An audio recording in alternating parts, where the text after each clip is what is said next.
Saudi আরবে sofa তৈরির কারখানায় ভয়াবহ আগুন, নিভল ১৬ বাংলাদেশির প্রাণ।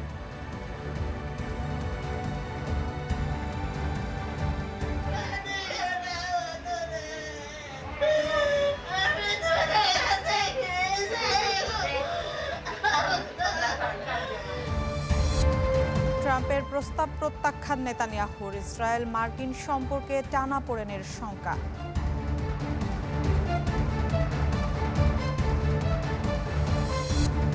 এবার জেনজি বিক্ষোভে উত্তাল ভারতের ঝাড়খণ্ড, রাঁচিতে শিক্ষার্থীদের ওপর জল কামান নিক্ষেপ পুলিশের।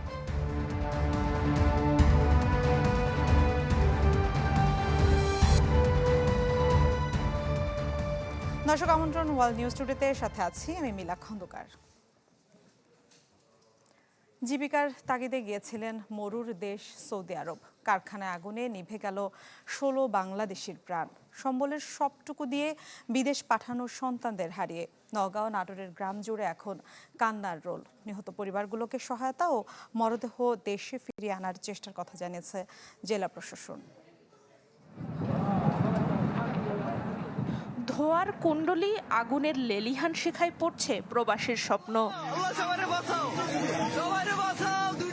বাঁচার শেষ চেষ্টাটাও হার মেরেছে মৃত্যুর কাছে।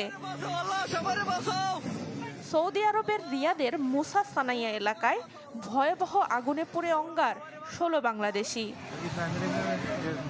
মারে কথা করতেন না, মা আর কথা কব না নি, মা মা গুটে গেছে, আর দেখা হবে না, সবাই দোয়া করো।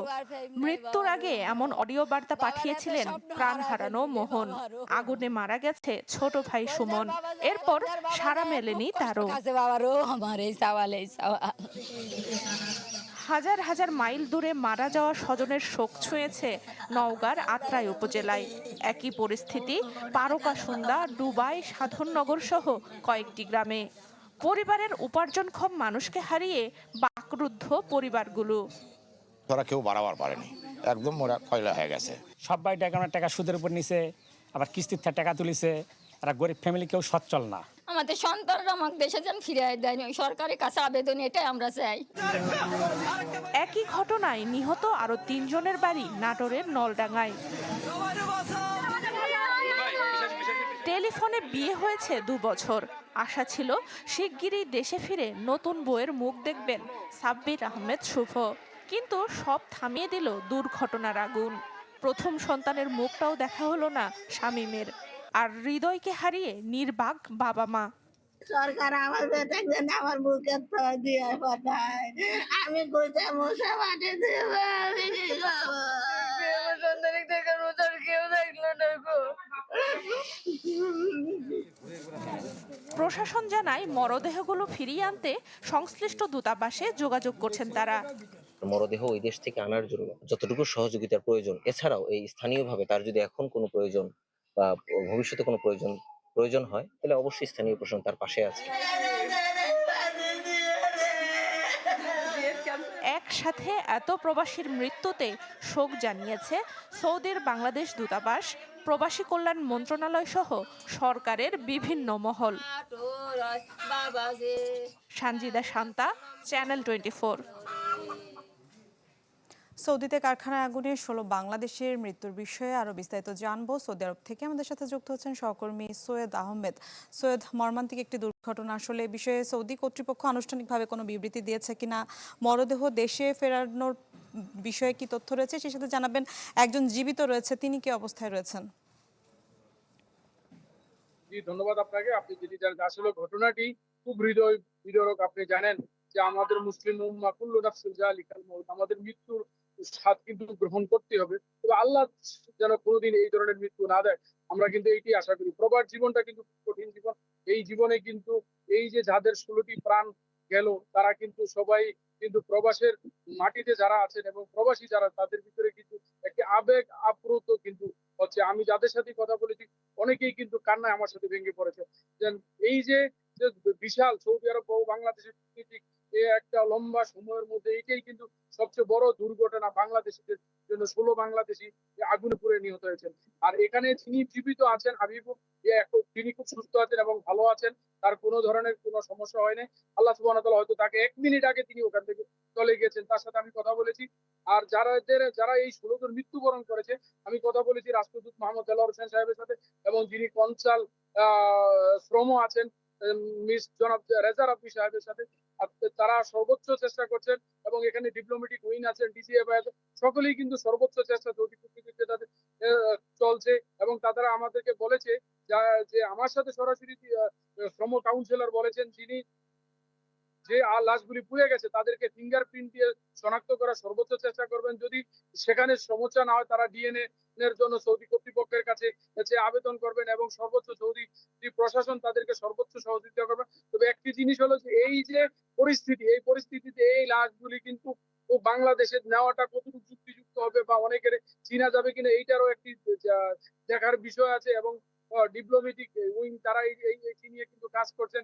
একেবারে 6টি লাখ, যেটি আমরা বলতে পারবো যে এগুলি নিয়ে বিস্তর আলোচনা আছে, যে এগুলি ডিএনএ টেস্টে করে রিপোর্ট পায় কিনা। বাকি যিনি জীবিত আছেন হাবিবুর রহমান, তাকে নিয়েও চেষ্টা করবেন, শ্রম কাউন্সিলর বলেছেন যে তাকে নিয়েও চেষ্টা করবেন তিনি কোনো লাশ শনাক্ত করতে পারেন কিনা। এইটাই ছিল। কিন্তু আর বাকি তারা এই লাশগুলি যেখানে ছিল, তারা কিন্তু ঘুমন্ত অবস্থায় ছিল। যারা এই ঘুমন্ত অবস্থানে, কিন্তু সেখানে চোপাটাই কারখানাটা, এটা ফোম কারখানা, কিন্তু আসলে এই ফোমের কারখানা থেকেই কিন্তু আগুন কৃষকদের মাধ্যমে হয়, এবং তারা কিন্তু পাশেই একটি প্লাইউডের সাইডেই কিন্তু তারা ঘুমন্ত অবস্থানে ছিলেন। এই ঘুমন্ত থেকেই তারা আর কেউ উঠতে পারে না এবং বাহির হতে পারে না। এটাই এই যে সমস্যাগুলো, এটার জন্য রাষ্ট্রদূত বলেছেন যে আমাদের বাংলাদেশিদেরকে যেখানে যেই ফ্যাক্টরিতে কাজ করো, যেখানেই কাজ করবে, তারা যেন অবশ্যই। জি সৈয়দ, ধন্যবাদ আপনাকে।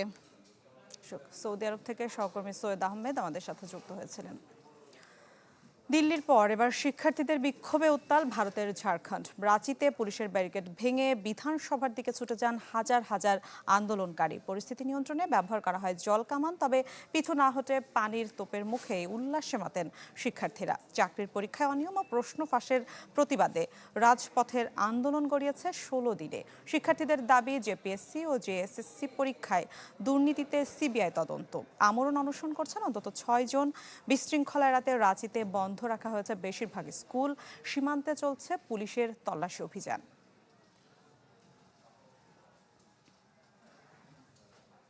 দর্শকের বিষয়ে আরো বিস্তারিত জানাতে কলকাতা থেকে আমাদের সাথে যুক্ত হচ্ছেন সহকর্মী শুভজিৎ পুততুণ্ড।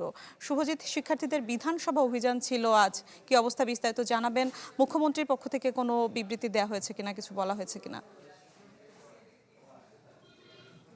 মিলা, যদি খুব মানে একদম একদম খুব রিসেন্ট ঘটনা সিজেপির আন্দোলন দিল্লির, যদি সেখানকার ঘটনা আপনি দেখেন, সেখানে শাসক দল চাপে ছিল, অর্থাৎ সেখানে বিজেপি চাপে ছিল, এখানে কিন্তু বিজেপি চাপে ফেলছে। অর্থাৎ যদি আপনি ঝাড়খণ্ডের রাজনীতি দেখেন, সেখানে এই মুহূর্তে ক্ষমতায় শিবু সোরেনের দল, এখন হেমন্ত সোরেন তার ছেলে, সেখানে সরকারে রয়েছে কংগ্রেসের সাথে মিলিজুলি সরকার, অর্থাৎ ইন্ডি জোটের সরকার। এবং ইন্ডি জোটের এই সরকারকে চাপে ফেলতে এখন বিজেপির এনডিএ সরকার, তারা কিন্তু সর্বতভাবে চেষ্টা করছে। যদি সিজেপির আন্দোলনকে বারবার বলা হয়েছিল ওটা কংগ্রেস বামেদের আন্দোলন, অর্থাৎ যদি আপনি সিজেপির আন্দোলনস্থলে যান, একদম গ্রাউন্ড রিপোর্ট যদি আপনি দেখেন, সেখানে কারা ছিল? সিপিএম ছিল, সিপিআই ছিল, সিপিআইএমএল ছিল, এবং কংগ্রেস ছিল, তাদের ছাত্রদের জোট ছিল, ছাত্র সংগঠনকে তারা ময়দানে নামিয়েছিল। এবং যদি আপনি ককরোচ পার্টি আলাদা করেন, সেখানে 50,000 ছাত্রের মধ্যে 2,000-এর বেশি ককরোচের পার্টির মধ্যে লোক ছিল না। মূলত রাজনৈতিক বিরোধী যে শক্তিগুলো তারা একজোট হয়েছিল সরকারকে চাপে ফেলতে। আপনি যদি ঝাড়খণ্ডের ইস্যুতে দেখেন, ঝাড়খণ্ডের ইস্যুতে কিন্তু মূলত ছাত্রদের মধ্যে যারা ঢুকে রয়েছে, তারা রয়েছে কিন্তু মূলত অখিল ভারতীয় বিদ্যার্থী পরিষদ, অর্থাৎ তারা বিজেপির যে ছাত্র সংগঠনের তাদের সদস্যরা, তারা কিন্তু ময়দানে নেমেছে, এবং তারা যে আন্দোলনটাকে অনেকটা সিজেপির স্টাইলে একটা গণ আন্দোলনের রূপ দেওয়ার চেষ্টা করছে। এবং সেটা কিন্তু আজকে বিধানসভা অধিবেশনে তারা যে মার্চ করেছিল, সেটা কিন্তু বলা যেতে পারে অনেকটা কিন্তু সেই পার্লামেন্ট অভিযানের মুখেই, অর্থাৎ পুরো প্রায় একই আন্দোলনের প্রতিচ্ছবি কিন্তু সেটা দেখা যাচ্ছে। আজকে কি করেছে তারা যখন পার্লামেন্টের বিধানসভার দিকে তারা যায়, ঠিক যেটা দিল্লি সরকার করেছে তারাও করে, আজ কিন্তু একেবারে ঝাড়খণ্ড সরকার একই কাজ করেছে। স্কুল কলেজ বন্ধ করে দিচ্ছে যাতে ছাত্ররা স্কুল কলেজের থেকে না চলে আসতে পারে।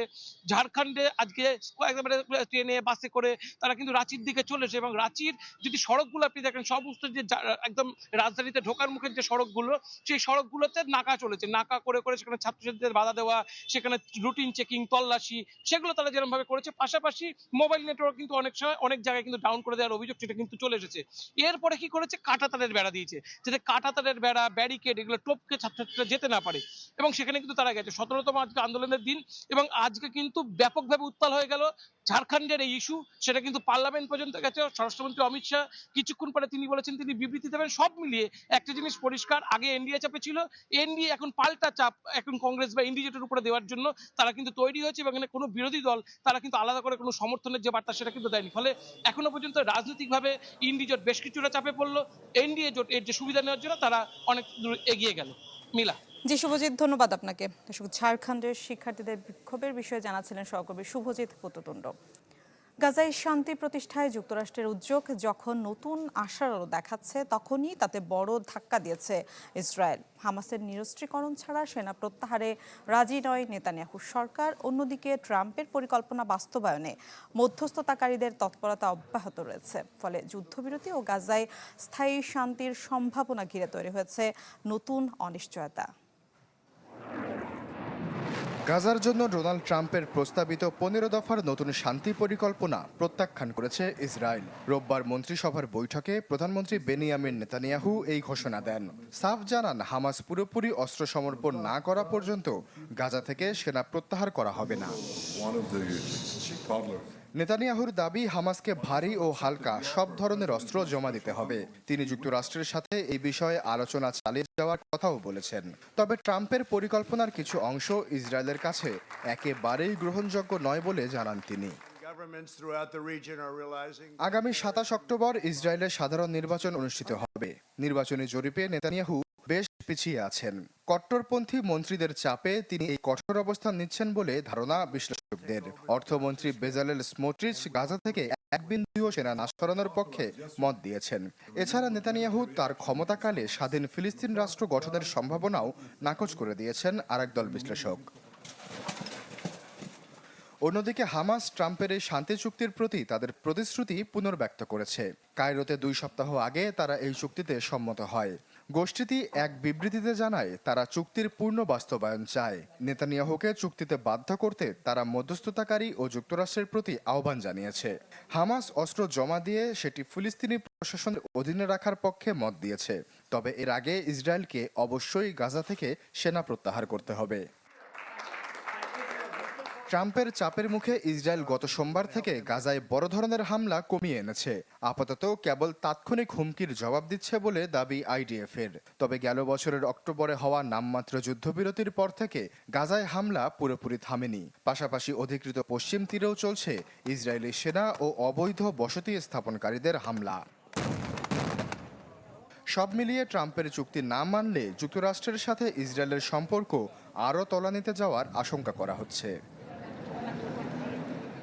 আশ্বাস চৌধুরী, চ্যানেল 24। ইরান যুক্তরাষ্ট্র উত্তেজনার মধ্যেই হরমুজ প্রণালী ঘিরে সংকট আরও জটিল হয়েছে। তেহরানের সাথে ওয়াশিংটনের আলোচনা এখন শুধু আংশিক পর্যায়ে রয়েছে বলে হুঁশিয়ারি দিয়েছেন মার্কিন প্রেসিডেন্ট ডোনাল্ড ট্রাম্প। অন্যদিকে যুক্তরাষ্ট্রের সাথে কোনো সরাসরি আলোচনা হচ্ছে না বলে সাফ জানিয়ে দিয়েছেন ইরানের পররাষ্ট্রমন্ত্রী আব্বাস আরাকচি। তারপরও মধ্যস্থতাকারীরা আলোচনার পরিবেশ তৈরির চেষ্টা করছেন। একই সাথে মার্কিন নৌ অবরোধ প্রত্যাহার সহ ইরানের দাবি পূরণ না হওয়া পর্যন্ত হরমুজ প্রণালী খুলবে না বলেও জানান তিনি।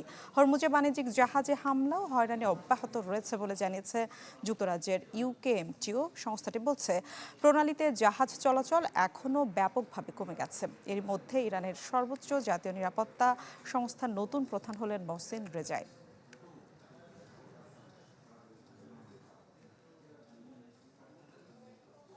জলবায়ু পরিবর্তনের প্রভাব যে আর ভবিষ্যতের আশঙ্কা নয়, ইউরোপের এবারের তীব্র তাপদাহ তারই প্রমাণ। রেকর্ড তাপমাত্রা, খরা ও দাবানলে বিপর্যস্ত জনজীবনের পাশাপাশি বড় ধরনের চাপ তৈরি হয়েছে অর্থনীতিতেও।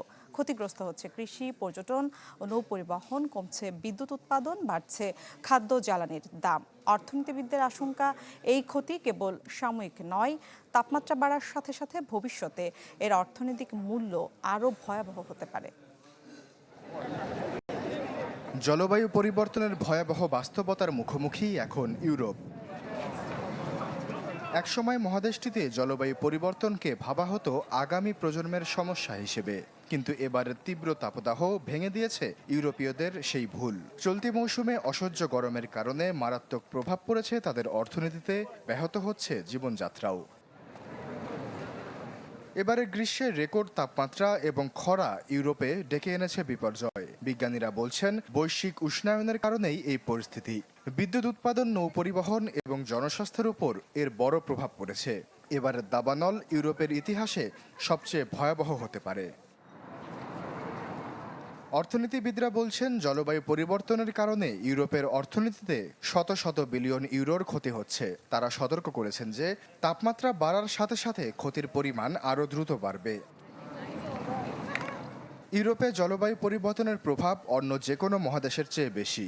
এর কারণে টান পড়েছে সরকারি কোষাগারে, চরম আকার ধারণ করেছে মূল্যস্ফীতি, পর্যটন খাতেও বড় পরিবর্তন এসেছে। বিদ্যুৎ উৎপাদন এবং পণ্য পরিবহন ব্যবস্থা নিয়ে নতুন করে ভাবতে হচ্ছে। মানহাইম বিশ্ববিদ্যালয়ের গবেষণা বলছে এবারের গ্রীষ্মের সবচেয়ে চিন্তার বিষয় হলো একসাথে অনেকগুলো প্রাকৃতিক বিপর্যয়। তাপদাহ, খরা এবং দাবানল একই সময়ে এবং একই অঞ্চলে আঘাত হানছে। এর ফলে ক্ষতির পরিমাণ বেড়ে যাচ্ছে বহুগুণ। জুন এবং জুলাই মাসে ইউরোপের রেকর্ড তাপমাত্রা ছিল। অর্থনীতিবিদরা বলছেন এবারের অর্থনৈতিক ক্ষতি অতীতের সব রেকর্ড ছাড়িয়ে যাবে। রাইন এবং দানিউব নদীর পানি কমে যাওয়ায় পণ্য পরিবহন মারাত্মকভাবে ব্যাহত হচ্ছে। শীতলীকরণ সমস্যার কারণে বেশ কয়েকটি পারমাণবিক বিদ্যুৎ কেন্দ্র বন্ধ করে দিতে হয়েছে। কৃষিক্ষেত্রেও বড় ক্ষতি হয়েছে। ভুট্টা এবং সূর্যমুখীর মতো ফসল দেরিতে তোলায় জুলাই মাসেই 6 থেকে 7% ক্ষতি হয়েছে। তীব্র গরমে কমে গেছে মানুষের কাজের ক্ষমতা। জার্মানিতে 10,000-এর বেশি মানুষের মৃত্যু হয়েছে গরমে। দাবানল নিয়ন্ত্রণ এবং জরুরি সেবা দিতে গিয়ে সরকারি বাজেটে পড়ছে বাড়তি চাপ। আইএনজির মতে রাইন নদীতে পণ্য পরিবহন বন্ধ থাকায় জার্মানির জিডিপি 0.3% কমে যাবে। হাঙ্গেরির সবচেয়ে বড় পারমাণবিক বিদ্যুৎ কেন্দ্র বন্ধ থাকায় প্রতি সপ্তাহে 0.1% জিডিপি কমবে। জার্মান বীমা প্রতিষ্ঠান আলিয়াঞ্জ বলছে জুন মাসের 2 সপ্তাহে তাপদাহের কারণে ইউরোপের জিডিপি 0.3% কমেছে। 2030 সালের মধ্যে স্পেন, ফ্রান্স এবং ইতালির মতো দেশগুলোর জিডিপি 5 থেকে 7% কমতে পারে। দক্ষিণ ইউরোপের দেশগুলো সবচেয়ে বেশি ক্ষতিগ্রস্ত হবে। সেখানে তাপমাত্রা বেশি হওয়ায় পর্যটন আয় কমে যাবে, ফসল নষ্ট হবে এবং মানুষ দেশ ছাড়তে বাধ্য হবে। আইএনজির দাবি 45 ডিগ্রি তাপমাত্রায় পর্যটকদের ঘোরাঘুরি করা সম্ভব নয়, তাই তাদের গন্তব্য উত্তরের দিকে সরে যাবে। তাপমাত্রার কারণে মহাদেশটিতে বেড়ে যাবে খাদ্যের দাম। ইউরোপিয়ান সেন্ট্রাল ব্যাংকের জন্য মূল্যস্ফীতি নিয়ন্ত্রণ করা কঠিন হয়ে পড়বে। নদীপথে পরিবহন বন্ধ থাকায় জ্বালানি পৌঁছানো কঠিন হয়ে পড়েছে। ফলে বিভিন্ন অঞ্চলে দামের পার্থক্য তৈরি হচ্ছে। জরুরি পরিস্থিতি মোকাবেলা এবং ভবিষ্যৎ পরিকল্পনা বাস্তবায়নে মহাদেশটির বিভিন্ন দেশের সরকারদের ব্যয় বাড়ছে।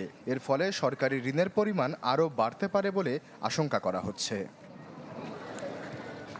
আশ্বাস চৌধুরী, চ্যানেল 24।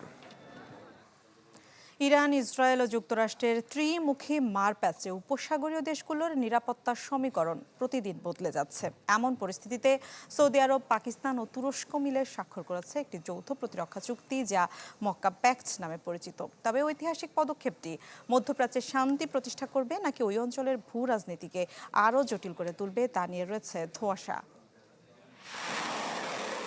পারস্য উপসাগরীয় যে দেশগুলো এতদিন যুক্তরাষ্ট্রের নিরাপত্তার উপর পুরোপুরি নির্ভর করেছিল, তেহরানের পাল্টা হামলার পর সেই সুরক্ষা বলয়ে যেন ফাটল ধরেছে।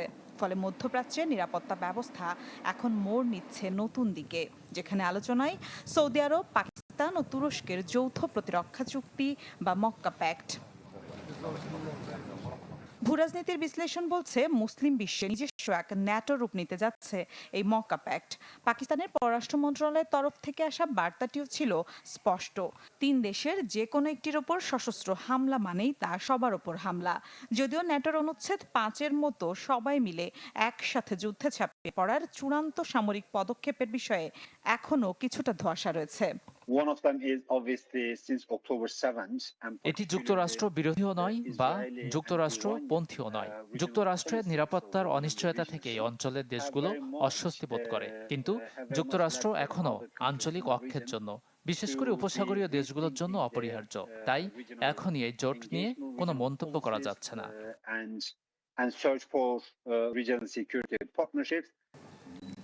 প্রকৃতপক্ষে এই তিন শক্তি হাত মেলানো কোনো সাধারণ ঘটনা নয়।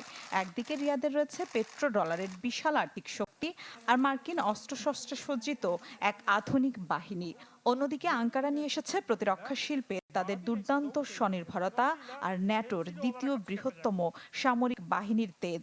ইসলামাবাদ মুসলিম বিশ্বের একমাত্র পারমাণবিক শক্তিধর দেশ। মক্কা চুক্তি স্বাক্ষরের পর থেকে আঞ্চলিক ও বিশ্ব রাজনীতিতে শোরগোল পড়ে গেছে। ইরানি নীতি নির্ধারক ও বিশ্লেষকদের একটি অংশ বিষয়টিকে নেতিবাচক হিসেবে দেখে বলছে যে কাগজে কলমে এই চুক্তি সৌদি আরবকে কোনো বড় সুরক্ষা দেবে না, ঠিক যেমন বহু বছরের মার্কিন নির্ভরতা তাদের নিরাপত্তা দিতে পারেনি। ইসরায়েলের শঙ্কার জায়গা হলো এই চুক্তি কার্যকর হলে ইসরায়েলের সাথে সৌদির সম্পর্ক স্বাভাবিকীকরণের পথ আরও কঠিন হয়ে যাবে। আর ভারতের উদ্বেগ পাকিস্তানের পরমাণু ও সামরিক ক্ষমতা বৃদ্ধি এবং মধ্যপ্রাচ্যে দেশটির কৌশলগত অবস্থান নিয়ে। এরই মধ্যে নতুন এই ত্রিদেশীয় নিরাপত্তা চুক্তির ওপর কঠোর নজর রাখার কথা জানিয়েছে ভারতের পররাষ্ট্র মন্ত্রণালয়। ভূরাজনীতি বিশ্লেষকরা বলছেন মরুভূমির বালুতে এমন ক্ষমতার ভারসাম্য বদলানোর চেষ্টা এবারই প্রথম নয়। তাই রাজকীয় প্রাসাদগুলোতে সই হওয়া এই মক্কা চুক্তি রাতারাতি মোড় ঘুরিয়ে দেবে নাকি নতুন কোনো জটিলতার জন্ম দেবে তা নিয়ে রয়েছে সন্দেহ। মিলা খন্দকার, চ্যানেল 24। দর্শক, এই ছিল আজকের ওয়ার্ল্ড নিউজ টুডে। বিশ্বের গুরুত্বপূর্ণ সব সংবাদ ও বিশ্লেষণ জানতে একই সময়ে চোখ রাখুন চ্যানেল 24 এর পর্দায়। এছাড়াও দেখতে পারেন ফেসবুক এবং ইউটিউবে। এতক্ষণ সাথে থাকার জন্য ধন্যবাদ সবাইকে।